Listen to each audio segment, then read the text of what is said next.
सूर्य ग्रहण पूरे विश्व में एक महाकाल बाबा के ही दर्शन है, जो एक हम भी आम दर्शनार्थी के तरह दर्शन करने आए हैं और पूरे महाकाल बाबा के ही दर्शन करने को मिला है और सभी दर्शनार्थियों को हमें दर्शन करने के लिए मिला और बहुत अच्छे से दर्शन करने को मिला है। दर्शन करने का महत्व है बाबा का कि मोक्ष की प्राप्ति के लिए हम एक दर्शन होते हैं। जैसे बाबा के ऊपर, सूर्य देवता के ऊपर जो सूर्य ग्रहण का एक लगा है, जो सभी मान्यता है, उस तरह से बाबा के दर्शन करके हम भी भगवान के लिए मोक्ष की प्राप्ति चाहते हैं, जो उनके ऊपर एक सूर्य ग्रहण की जो आई है। हाँ, ग्रहण में बाबा के दर्शन करने का एक अपने आप में बहुत ही सौभाग्य प्राप्ति है, क्योंकि ऐसा दर्शन करना हर किसी को मिलता नहीं है।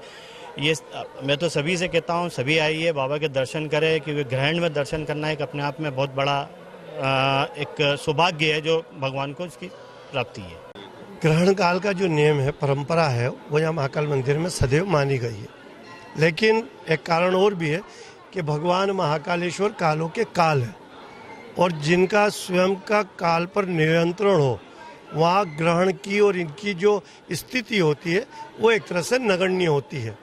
तो वैसे भी जो लौकिक व्यवस्था के कारण ये सब चीज़ों को एक सम्मान देना पड़ता है और वो सम्मान महाकाल मंदिर में भी मंदिर पुजारियों की तरफ से और समिति से भगवान को यहाँ मंदिर को परंपरा में देते हैं।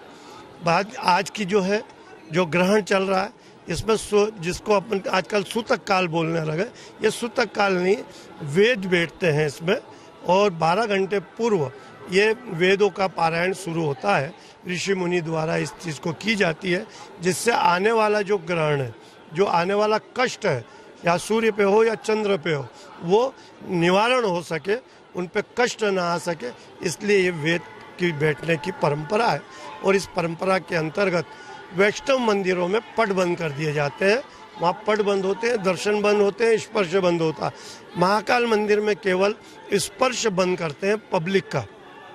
पुजारी लोग भगवान को उस वेद काल में पूजन, दर्शन, व्यवस्था जो परंपरा है, परंपरा अनुसार यहाँ सारी पूजा चलती है और उस परंपरा को आज भी निर्वाह भी किया है। भस्म आरती भी हुई, 7 की आरती भी हुई, 10 की आरती भी हुई और केवल अब जो 4 बजे का जो समय है, 4 से 4:30 से जो ग्रहण काल जब लगेगा, उस ग्रहण काल से लेके तो मोक्ष काल तक यहाँ की सारी परंपराएं जो रहती है उसको बंद करके केवल भगवान का भजन किया जाता है और भजन पूजन ही की जाती है।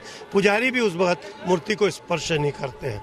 फिर भगवान का स्नान ध्यान कराने के बाद पुनः परंपरा अनुसार आरती, पूजा, सेवा सभी होगी।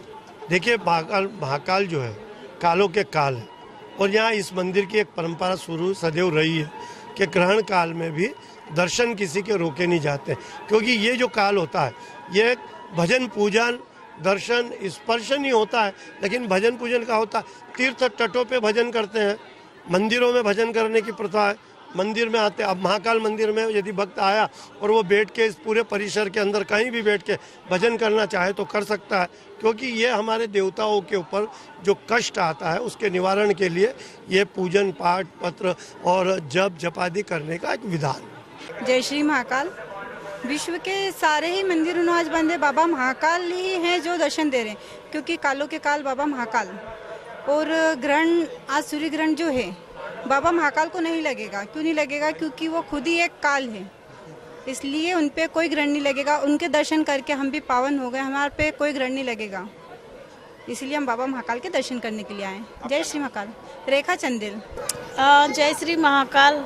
आज महाकाल बाबा के दर्शन करने का बहुत बड़ा महत्व है। सारे मंदिर जो भी है बंद है और बाबा महाकाल का मंदिर ही ऐसा मंदिर है जहाँ ये मंदिर चालू है और ग्रहण में भी लोग दर्शन कर रहे हैं, क्योंकि वो कालों के काल महाकाल है। जय श्री। दर्शन क्या, ग्रहण पड़ रहा है, ग्रहण में महाकाल बाबा के दर्शन हो रहे हैं, इससे बड़ा महत्व और क्या होगा कि हम बाबा महाकाल के दर्शन कर रहे हैं। कोई ग्रहण का प्रभाव हम पर नहीं पड़ेगा।